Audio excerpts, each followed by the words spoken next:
মাঘ মাসের কৃষ্ণপক্ষের একাদশী তিথিকে ষটতিলা একাদশী বলা হয়। একাদশী ব্রত বিষ্ণুকে সমর্পিত।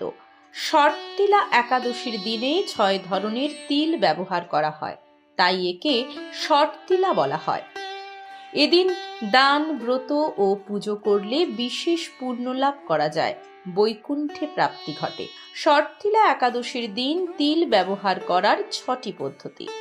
তিলের জলে স্নান, তিল বেটে এর উবটন লাগান, তিল দিয়ে বাড়িতে যজ্ঞ করুন, তিল খান, তিল মেশানো জল পান করুন, তিল দান করুন। এই একাদশীর দিনে এমন করলে সমস্ত পাপ দূর হয়, এর ফলে বিষ্ণু প্রসন্ন হন। ষটতিলা একাদশীর ব্রত কথা। একদা নারদ মুনি বিষ্ণুধাম বৈকুণ্ঠে যান।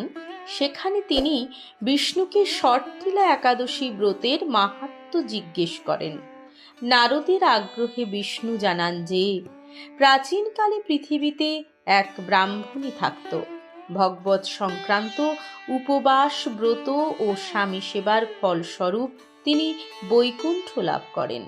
তিনি আমার অনন্য ভক্ত ছিলেন, শ্রদ্ধা ভরে আমার পুজো করতেন।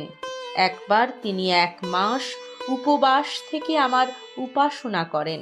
এর প্রভাবে তার শরীর শুদ্ধ হয়ে যায়, কিন্তু তিনি কখনো ব্রাহ্মণ ও দেবতাদের উদ্দেশ্যে অন্নদান করতেন না। তখন আমি ভাবলাম, এই স্ত্রী বৈকুণ্ঠ থেকেও অতৃপ্ত থেকে যাবে। তাই আমি স্বয়ং একদিন তার কাছে ভিক্ষা চাইতে যাই। ভিক্ষা প্রার্থনা করলে তিনি সাধুরূপে আমাকে মাটির ঢেলা দেন।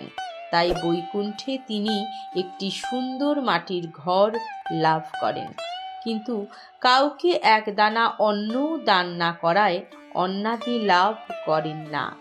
তখন ওই ব্রাহ্মণী আমার আজ্ঞায় ষটতিলা ব্রত করে।